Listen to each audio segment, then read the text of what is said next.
Welcome back to a brand new video, guys. In this video, I want to finally express and share my experience at the psych ward. I actually stayed at a mental health hospital. This was back in September of 2025. I think I only mentioned this about 2 or 3 times in the past, and I said before that I would be making a video sharing my story of the 3 or 4 day stay at the hospital. So today's the day. I'm going to give you guys all the breakdown and the timeline from, I think it was September 3rd or September 4th through September 7th of 2025. So let's start from the beginning. During that time, I was just feeling very overwhelming with emotions. I didn't know how to cope. I was struggling with validation, self-love. I was just lost in my mind. And my thoughts were going down the path that was very disturbing. I think it was very selfish on my end. I was misunderstanding one another, my own family and friends. I can't remember the reason why I got to that point. I can't really remember. I was also drinking almost daily during that time. And this was after powwow of 2025, because during powwow I was feeling lowest at the low of my mental health. It was really hard for me to stay focused on enjoying the event, enjoying camping. I don't know, I just couldn't really take it. Misunderstandings from family. I was just feeling very down and depressed. It got to the point where I was severe. I can't remember, was I going to counseling? I can't really remember of 2025 of my counseling statistics. So anyways, I'm gonna go through some messages here. This is back in September 4th of 2025. I was just texting some family members. I'm not going to mention any names. I'll just say a family member. So this family member said, "How are you doing?" And I responded, "I don't know. I'm just very hurting inside and craving alcohol." And then she responded, "That's terrible. I'll tell you what, that rabbit hole is not a good one. You better get some help." And I responded back with, "I haven't had anything like that today, but I want more for an escape." You see how, lost in thought and mind I was during that time? I was just very blank, and this is not the right path for me, to use for coping or for escape. It was terrible. My mind at that time was just out of control. So she responded that you need to try something else you do earlier when you went to deep depression. I think it was the summer of 2025. No, I think it was October of 2024 where my depression started to hit. It was just an on and off or here and there. It was like up and down cycles during my emotions. All of 2025, I think I was in counseling, in and out weekly. I documented most of that. It's all on my channel. And then she said, "Anything is better than alcohol as a downer. It will only make you sadder." And then yes, she is correct. It did make me sadder. I was just like numbing this feeling inside myself that I was just going to bed crying. Some nights I just sleep too much or don't sleep at all. Poor appetite. I was just very angry and I was just very emotional all the time. And I just wasn't seeing it. I wasn't snapping out of it. So I just said, I don't know what else, since I was pushed back from people from something I lost once had. It's very hurtful because I'm feeling worthless and very sad and hurt. And I said, I feel like I ran out of people to feel safe with, and it's hurting me inside so much. And I said, I feel like I don't want to be here anymore, with a heartbroken emoji. And then she suggested that, I told you I will call 911 if you want me to. And then I asked, well, what will 911 do? And then she said, help you. And I said, I will be somewhere else. I am scared because I was, I'd never been in the hospital or psych ward like ever. This was my first time. So when she said that, I was just very hesitant. I was just overthinking of if I am going to be admitted and going into the hospital. And then I responded, I'm really thinking about, the words after that. And she said, are you going to blank or attempt to blank right now? And then I said, I want to. My mind during that time, I was just very fed up. I was almost thinking about doing it, bro. And then she said, I'm calling 911 right now. They will be over soon. Sound good? And I just said, sure. Then she said, they should be on their way. This will be okay, Alexander. I'm going to the hospital. And then I put a crying face emoji and a heartbreaking emoji together. During that night, it was 9:15 p.m., September 4th. The police came over and I think there was 2 cars out there. And then it was my cousin from next door that came down. And I think I was outside. I was sitting on one of the chairs and I had, I think, a Kleenex, or I was just very crying. I was very overwhelmed and I was wiping my tears and I was just with my head down. And, the police came through and they were like, "Hey, what's going on tonight?" I was just very crying and I was like, "I don't know what's wrong," or "I don't think I want to be here. I don't know what to do." And my head was just crying down. And I think it was a male officer because the first time, the second time I remember it was a female officer. So he sat on the porch, just trying to get to me and try to break down of what I was feeling during that moment, what's been going on. It was hard for me to, give eye contact because I didn't want to see anyone. I was fed up. I didn't even want to be here. My cousin was coming over to give me a hug, and she was saying, "We all love you. Please don't do this. You have support. We're all here for you." And I was just very lost in thought. My head was down. The officer and I were just going back and forth, and then we were just figuring out a plan that yes, I don't think I feel safe here. And then they suggest that, I think, you want to be admitted, you will go to this hospital that I would be staying for a little bit. And then I responded, "I think so. I didn't want to be at this house," because I felt very alone. Anyway, I was admitted. I think I came back inside with all of my items and belongings, fed the cats one more time, locked the house up. I think I, left the key for my cousin for next door so she can come down to, tend to the cats while I was gone at the hospitals. So this time, no, the police didn't take me this time. It was the second time. So I'll save that because I was admitted twice to the hospital. My mental health was going downhill again. So I was admitted again, at another mental health hospital for, in the future or maybe even sooner. You guys let me know. Anyway, I didn't go with the police this time. It was the second time. So the first time I went with my cousin. So we were all talking after the police left. My cousins, I came through and I sat in the back seat, and then they were talking for about like 5 minutes, and then I got in the car. I was in the back seat behind the driver's seat. I was just with my head down. I was just crying. I was barely even talking. They were taking me to, I think it was downtown Spokane. So we pulled into the parking lot of the hospital. They were just trying to talk to me and saying, "Hey, how are you doing? Are you feeling okay?" And then, "We all love you and we're all here for you." And sorry, it was getting me kind of emotional. I just remember that night, bro. I was just very at my lowest. I don't know why it's getting me emotional. So we were at the entrance of the hospital, and I texted the other family member that I am at the hospital. Well, this is for the next day. Yeah. So anyway, I was at the hospital. I sat at the front of the check-in area. And then they were just asking me like lots of questions. They gave me a wristband. They brought me over to talk, and we were at this, I think it was like a changing area, or I can't remember. No, it was to check in all of my belongings, my pockets or bag. During that area, I think it was police or the security guard. I can't remember. They patted me down, and my cousins pulled me to the side, and she told me, trying to understand me, and she was just, telling me that, "You tell them everything, Alexander.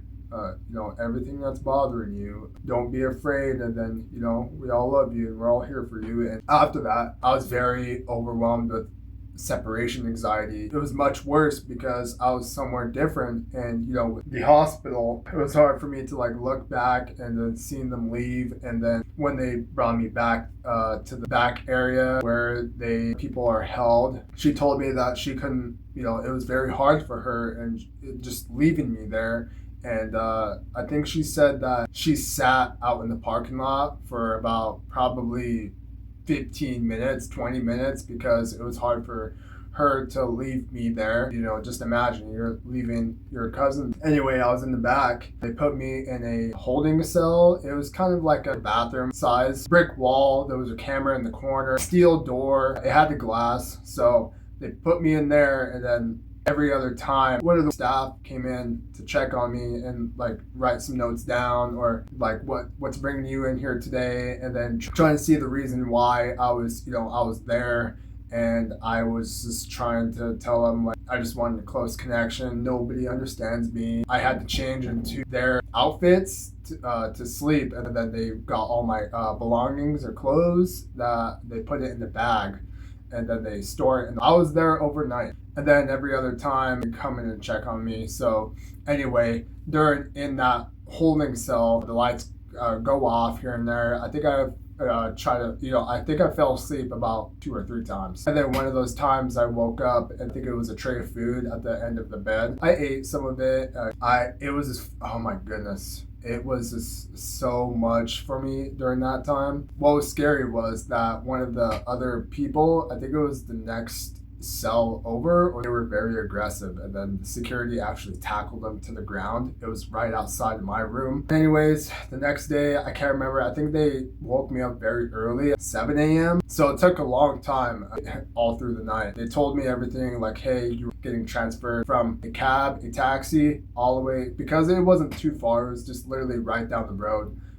So this is where this mental health hospital is, psych ward. So they walk me, they escort me all the way to the taxi, and then I got in the back. They gave me my belongings, and then the taxi driver was like, hey, do you have any COVID at all? And I was like, no, I've tested negative, because while I was in there, I was also tested with everything. So I was tested negative for COVID. So he drove me all the way to the hospital, and then that's where I went inside. I'll show you guys some pictures what the front area looked like. So I went in there, and then I think the security guard, no, I think I went in there by myself. I can't remember, but they got me to sign or fill out this form, and then I waited a while, and they took me to the back, running through everything with me. They gave me a chance to write a form to put all of my family members' phone numbers down so I could actually call them while I was in there, because they have your cell phones, everything of your belongings to store away in the bag and then locked in the safe. So during that, I took the chance to write everything down. They came in, they gave me a tray of food. I think I was in there for at least probably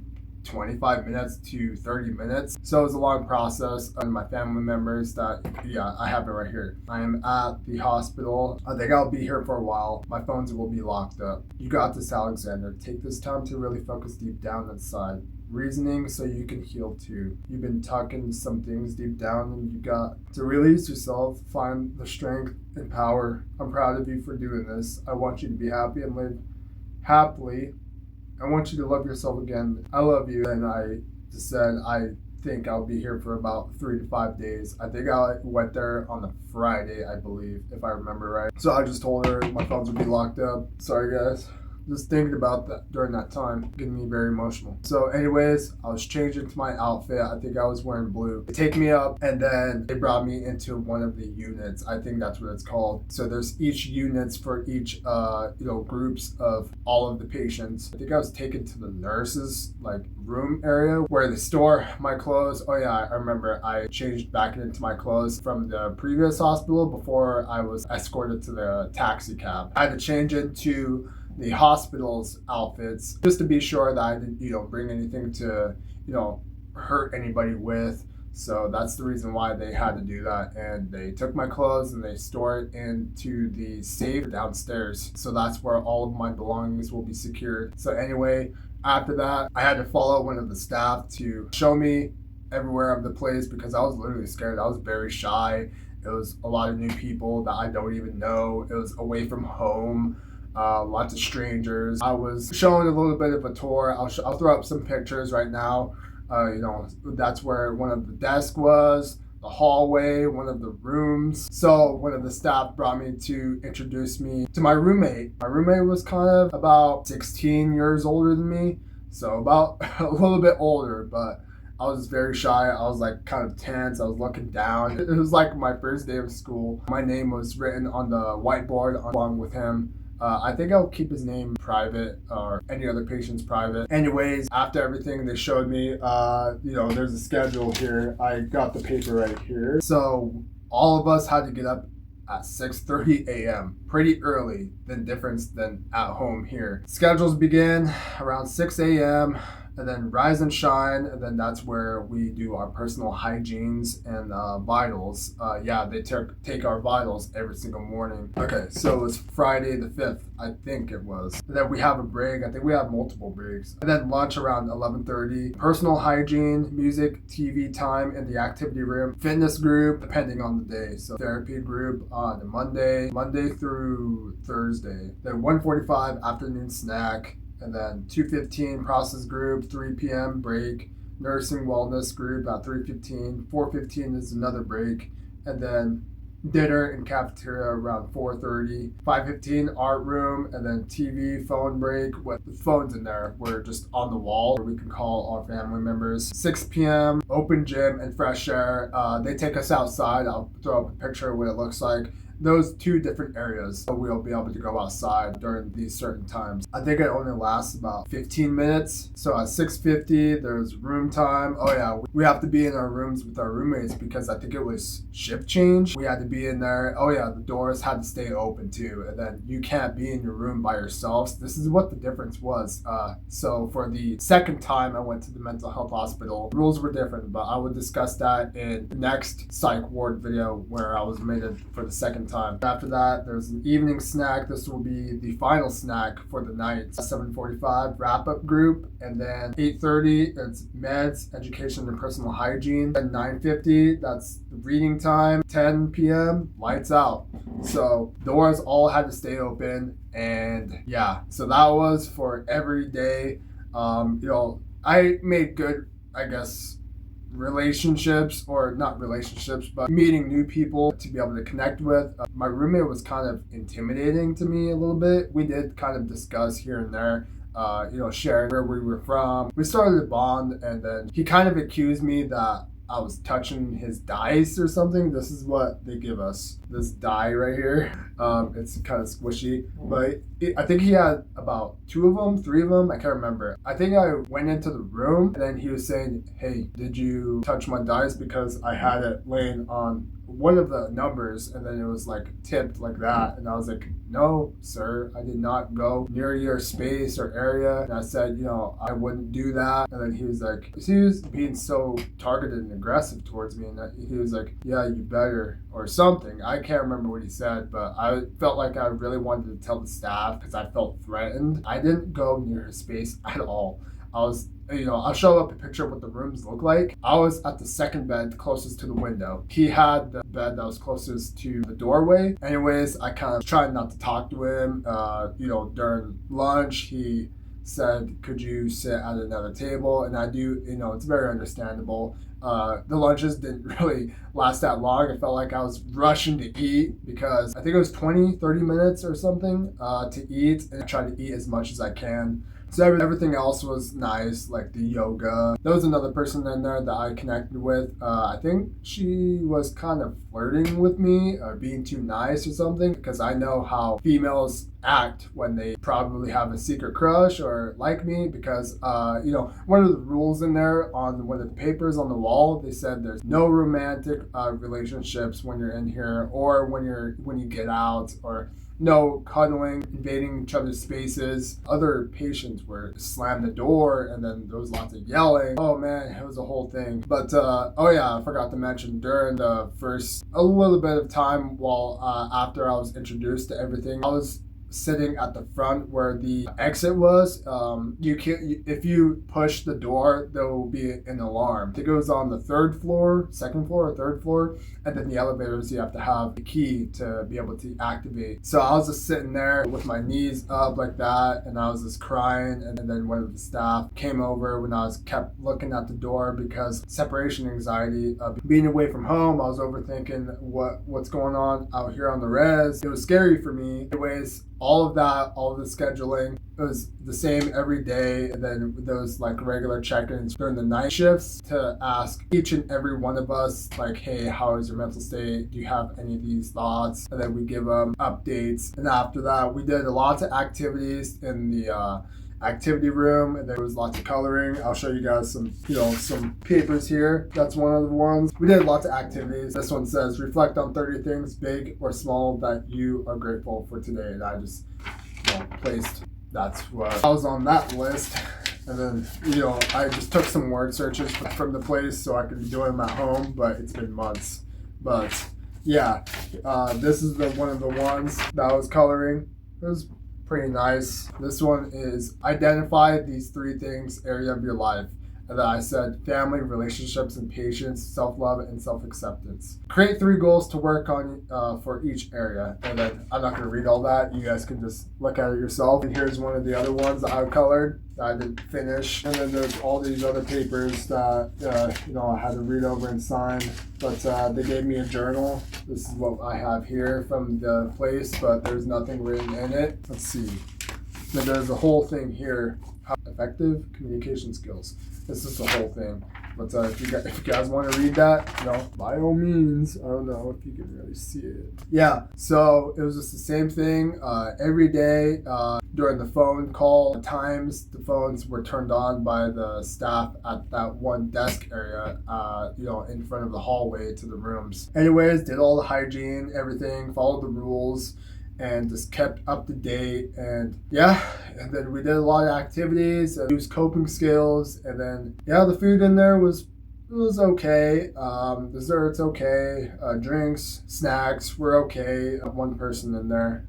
Sadly, we didn't get in each other's contacts or anything. It was the same thing every day up until the last day I was released. I was very looking forward to excited to be free, because I was feeling very homesick. I didn't want to be there. And then my mental health started to improve better than it was before I was admitted there. I don't know if I said goodbye to my roommate. I can't remember. And then after that, I think it was the night before, they were explaining everything, like what's going to be going on. You're woken up at this time, taking you downstairs. I'm going to be your discharge person for tomorrow morning. And then after that, where he returned all of my belongings, and then I put on all my clothing again, got my phone back and everything. I think it was my cousin that brought me back. I think I was in call with her the night before, in contacts with her and telling her all the information about the discharge plan.